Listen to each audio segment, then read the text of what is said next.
Effectivement, avec la dernière pluie du 5 août, le plan Orsec a été déclenché.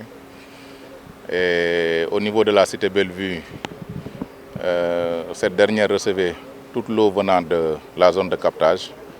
Et ici, on avait une hauteur d'eau allant jusqu'à même plus de 1,30 m.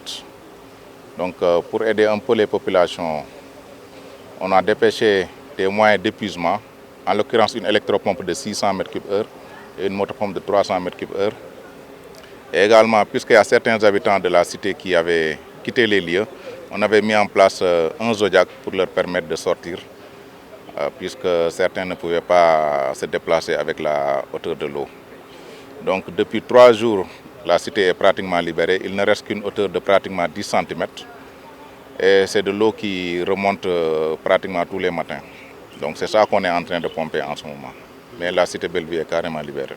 Non, au début, on avait des problèmes pour trouver des points d'évacuation, c'est des avalages. Mais heureusement, en collaboration avec l'ONAS, on a pu trouver vraiment des égouts pour évacuer l'eau. Et ça se passe très bien. Et ça aussi, il faut saluer aussi la collaboration avec l'ONAS qui nous aide dans plusieurs points pour trouver même des points d'évacuation d'eau.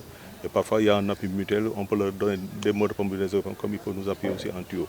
Donc pour les forces de défense et de sécurité, pour toute l'administration, on se constate qu'il y a une certaine synergie d'action pour vraiment venir à bout de ces eaux. Et je pense que ça se passe très bien. Ce qu'on peut retenir, on a déclenché le plan Orsec le vendredi passé. Actuellement, c'est une semaine après, mais ce qu'il faut dire, 3 jours après, la situation était sous contrôle. Donc la principale difficulté, c'est la remontée de la nappe. Comme j'ai dit, on est en train de pomper présentement, mais d'ici 1 à 2 heures, on ne pourra plus pomper parce qu'il n'y aura plus une hauteur importante. Malheureusement, le lendemain, l'eau va remonter et on va arriver à plus de 50 cm d'eau. Donc là, on est obligé de reprendre le pompage. Dans le secteur de Anne, tous les moyens qui sont là présentement ne bougeront pas, resteront durant toute la campagne.